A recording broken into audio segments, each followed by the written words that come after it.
आज हम जानेंगे प्रोपेंसिटी टू सेव क्या होता है। तो proportion of income which is kept as saving. मान लीजिए आपकी जो भी इनकम होती है उसमें से जो भी हिस्सा आप सेव करते हो वही आपकी प्रोपेंसिटी टू सेव होती है। It is expressed as the ratio between saving and income. और ये हम किस तरह से एक्सप्रेस करेंगे, सेविंग और इनकम की रेशियो में हम इसे एक्सप्रेस करेंगे। It has two aspects. पहला क्या है, average propensity to save. Average propensity to save का मतलब क्या होता है, proportion of total income that goes to saving. आपकी जो भी टोटल इनकम होगी उसका जो भी हिस्सा आप सेव करते हो वही आपकी एवरेज प्रोपेंसिटी टू सेव होती है। अभी ये देखिए, एक हमारा फॉर्मूला है, consumption plus saving equal to income.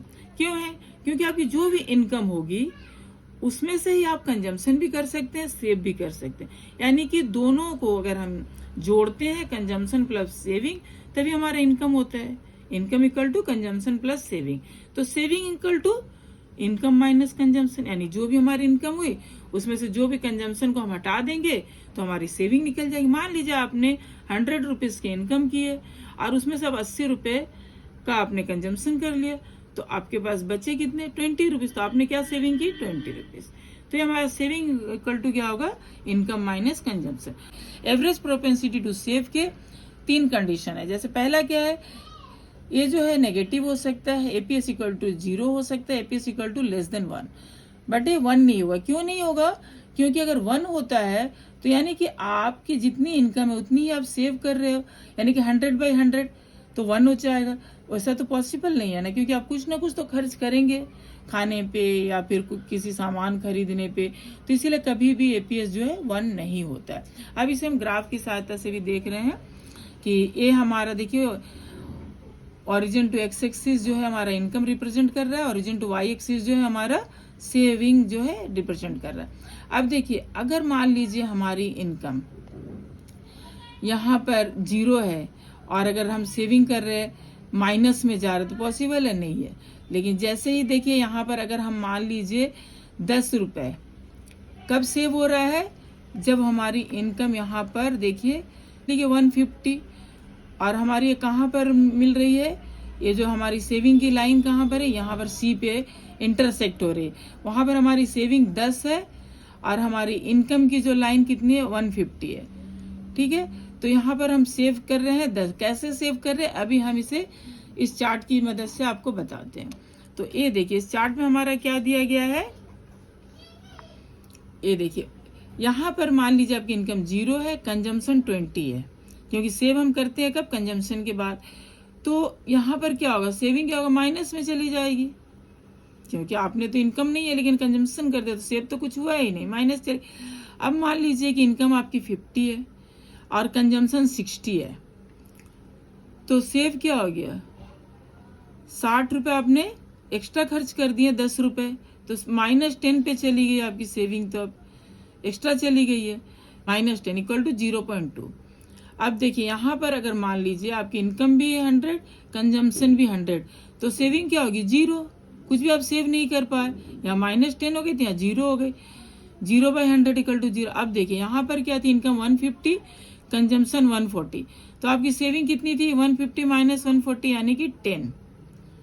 तो 10/150 यानी कि 0.06।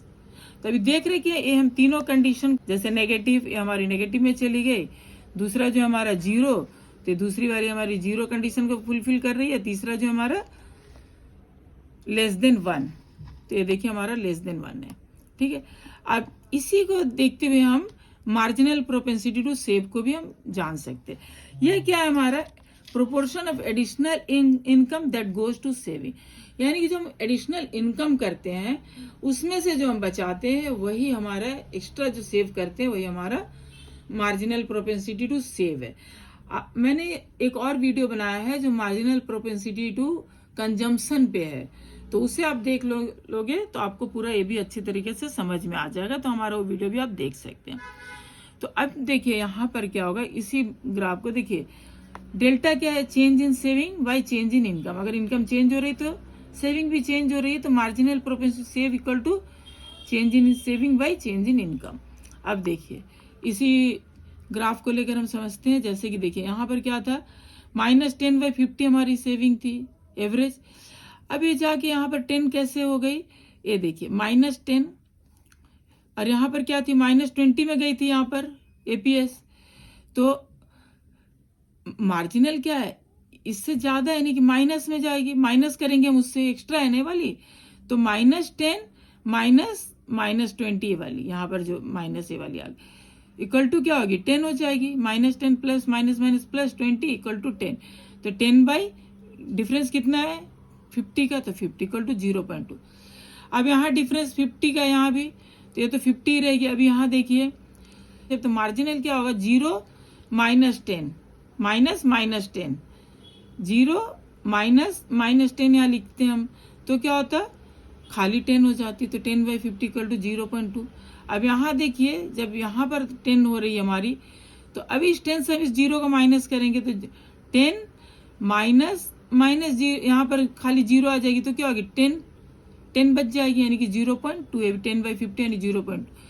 तो ये देख रहे किस तरह से हमने मार्जिनल प्रोपेंसिटी टू सेव निकाल, इसे हम इसके बेस पर ही हम मार्जिनल प्रोपेंसिटी टू सेव भी निकाल लेंगे। तो होप कि अब समझ में आ गई होगी मार्जिनल प्रोपेंसिटी टू सेव किस तरह से निकालेंगे हम।